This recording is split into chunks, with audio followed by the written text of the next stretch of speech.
اس کے ساتھ ساتھ جانوروں کی زکوٰۃ بھی دیا کریں۔ بعض لوگوں کے پاس جانور زیادہ ہوتے ہیں، وہ زکوٰۃ ادا نہیں کرتے، خیرات وغیرہ دیتے رہتے ہیں۔ نہیں، یاد کر کے، شمار کر کے، حساب کے ساتھ زکوٰۃ ادا کیا کریں۔ مثلا کسی آدمی کے پاس 40 بکریاں ہیں تو 40 بکریوں میں ایک بکری زکوٰۃ کی دینا واجب ہے۔ ایک بکری دے دیں یا اس کی قیمت دے دیں۔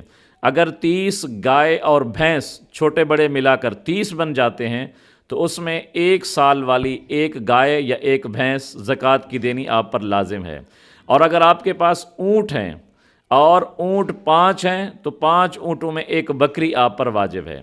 لیکن یہ زکوٰۃ تب واجب ہوگی جب یہ جانور باہر چراگاہوں میں چر رہے ہوں۔ لیکن اگر آپ چارہ خرید کر یا اپنا چارہ کاشت کر کے گھر میں کھلا رہے ہیں، تب جتنے بھی ہوں آپ پر زکوٰۃ واجب نہیں ہے۔